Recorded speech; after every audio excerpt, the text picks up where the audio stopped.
நேற்றைய தினம் மாண்புமிகு மத்திய உள்துறை அமைச்சர் மரியாதைக்குரிய அமித்ஷா அவர்களை அவருடைய இல்லத்தில் இரவு 9:30 மணி அளவில் சந்தித்து தமிழ்நாட்டுக்கின்ற அரசியல் நலன் கேட்கப்பட்டனர்.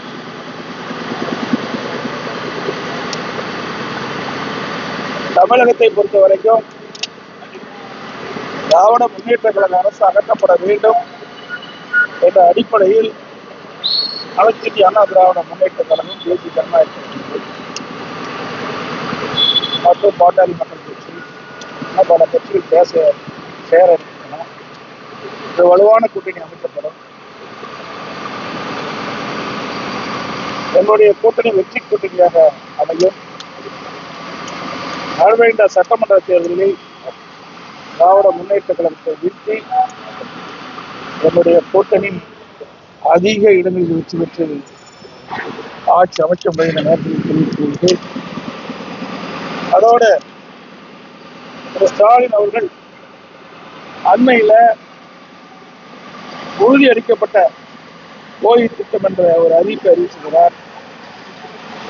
இது அரசு ஊழியர்களை ஏமாற்றக்கூடிய ஒரு நாடகமாகத்தான் பார்க்கப்படுகிறது.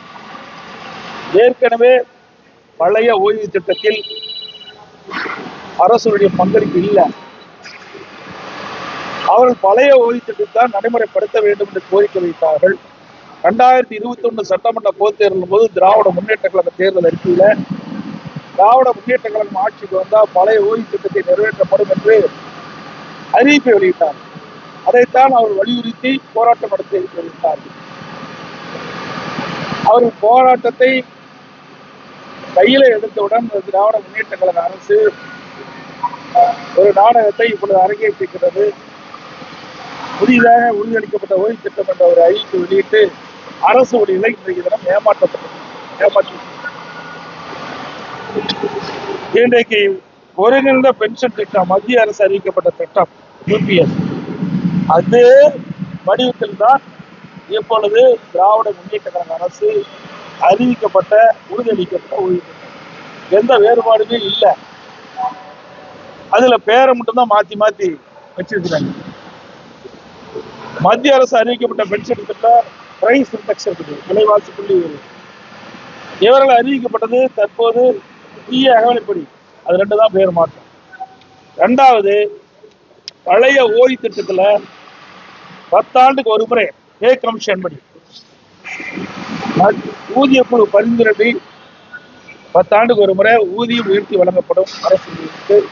அதன் அடிப்படையில் பென்ஷன் மாற்றி அமைக்கப்படும். ஆனால் இப்பொழுது அறிவிக்கப்பட்ட அந்த அறிவிப்பில் அது இடம்பெறல. பழைய ஓய்வு திட்டத்தில் அது இடம்பெற்றது.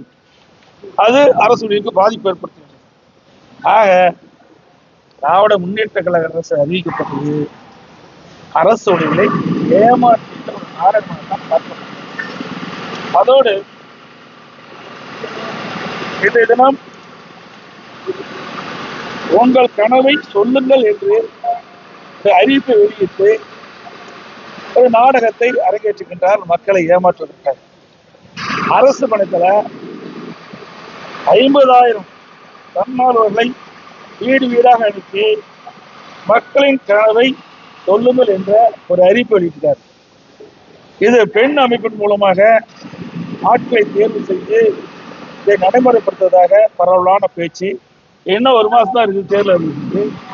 இப்ப எப்படி போய் மக்களுடைய கனவை சொல்லுங்கள் என்று சொல்லி எப்படி நிறைவேற்ற முடியும்? மாநில முதலமைச்சராக பொறுப்பேற்றது இன்று வரை பெயர் வைப்பதிலே வல்லவர்.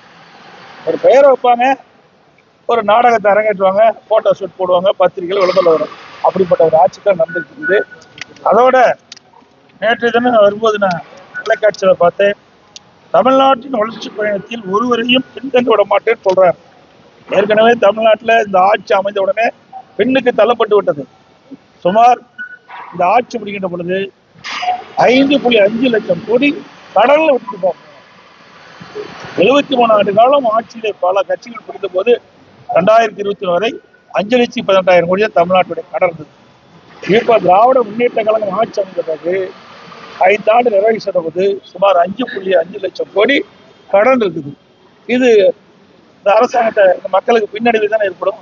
இந்த ஆட்சி ஏற்பட்ட பிறகு போதை நடமாட்டம் அதிகரித்து விட்டது. எங்க பார்த்தாலும் கொள்ள திருட்டு பாலியல் கொடுமை போக்சோஸ் வழக்கு அதிகமா பதிவு செய்து சிறுமிகளுக்கு பாதுகாப்பு இல்லை, பெண்களுக்கு பாதுகாப்பு இல்லை. இன்றைக்கு தமிழ்நாடு பின்னோக்கி கொண்டிருக்கிறது இந்த ஆட்சியிலே.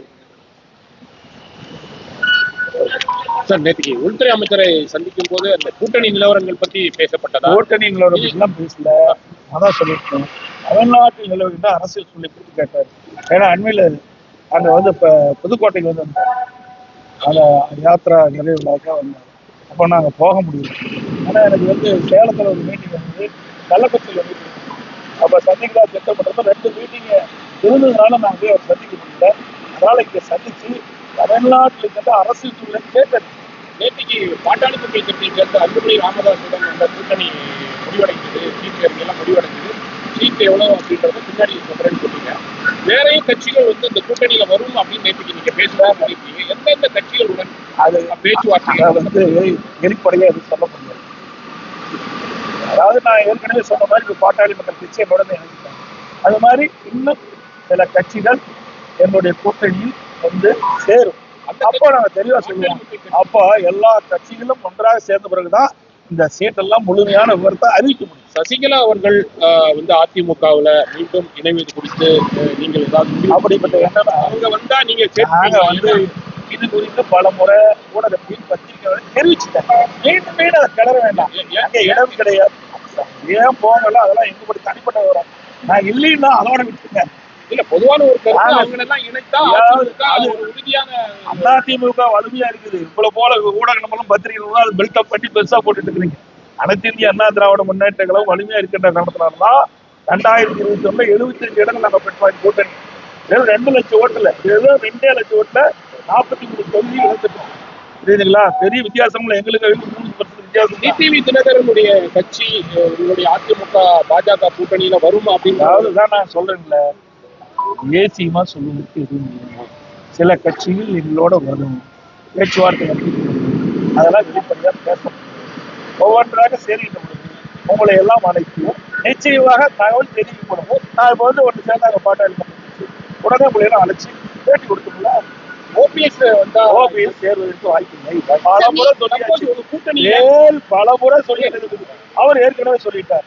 பாத்தீங்கன்னா எங்களுடைய முதலாக ஹோட்டல் ஐடிசி கிராண்ட் சோலா முதல்ல கூட்டணி பேச்சுவார்த்தை அங்கே நடந்தது. அப்பதான் மரியாதைக்குரிய உள்துறை அமைச்சரும் நானும் இணைந்து பேட்டி கொடுத்தோம். அப்பொழுதே சொல்லிட்டார், உள்கட்சி விவாதத்தில் தலையிட மாட்டேன்ட்டாரு. அதப்படி தொடர்ந்து அப்படித்தான். ஓபிஎஸ் சசிகலா அவர்கள் கட்சியில திருப்பி நீங்க நீங்க அதுக்கு இங்க இடமளியும் ஏற்கனவே இடமளியும் சொல்லி தெளிவுபடுத்தியாச்சு. அதை மீண்டும் மீண்டும் அரைச்சமாவே அரைக்க வேண்டாம். இதோட 50 வரைக்கும் நான் சொல்லிட்டேன், டெல்லியிலையும் நான் சொல்லிட்டேன். நீங்க உங்களுக்கு விறுவிறுப்பான செய்தியோட பத்திரிகை வேணுங்கிறதுக்காக வேற எந்த கட்சி வருதுன்னு சொன்னா எங்களுக்கு செய்தியா இருக்கும் சார். அது எப்படி வெளிப்படையா சொல்ல முடியாது சார். நாங்க சேர்ந்த உடனே உங்களுக்கு தகவல் கொடுக்க போறோம். அதுல அரசியல் கட்சி என்பது ரகசியமா தான் அரசியல் கட்சிக்கு அதுக்குன்னு ஒரு அந்தஸ்து உண்டு.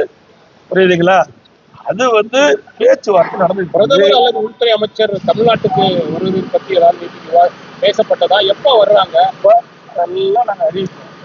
ஏன்னா முதல்ல அரசியல் சூழ்நிலை பற்றி பேசியிருக்கோம். இன்னைக்கு பாரத பிரதமர் மத்திய அமைச்சர்கள் வெளியிடப்பட்டு நிச்சயமாக ஊடகத்துக்கு தெரிவிக்கப்படும். அது பாரதிய ஜனதா கட்சியுடைய தலைவர்கள் இருப்பாங்க, நாங்களும் தெரிவிப்போம். நேற்று முதல்வர் பேசுறப்ப தமிழ்நாட்டை வந்து தமிழகத்தில் உள்ளவர்கள் தான் ஆட்சி செய்யணும், டெல்லியில் இருக்கக்கூடிய ப்ராக்ஸி அரசு வந்து ஆளக்கூடாதுன்ற ஒரு கருத்தை முன் வச்சிருக்கிறாரு. அப்படித்தாங்க நாங்களும் சொல்லிட்டு இருக்கிறோம். அவர் தெரிஞ்சு பேசுறாரா தெரியாம பேசுறா தெரியல. எங்க கூட்டணிக்கு யார் தலைமை சொல்லுங்க? யாருக்கு தலைமை? யாருக்கு தலைமை? அதிமுக தான் தலைமை.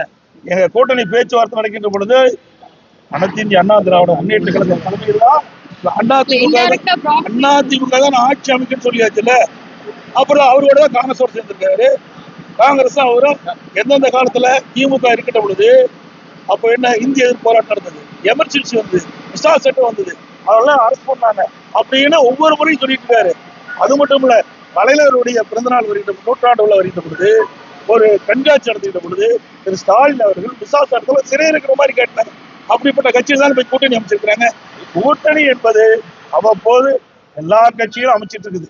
இந்த கட்சி அந்த கட்சியில இல்ல. ஏன் அப்படி ஏன் இதே 1999 நாடாளுமன்றத்துல திராவிட முன்னேற்றங்களும் பாஜக கூட்டணி வச்சுக்கா இல்லையா?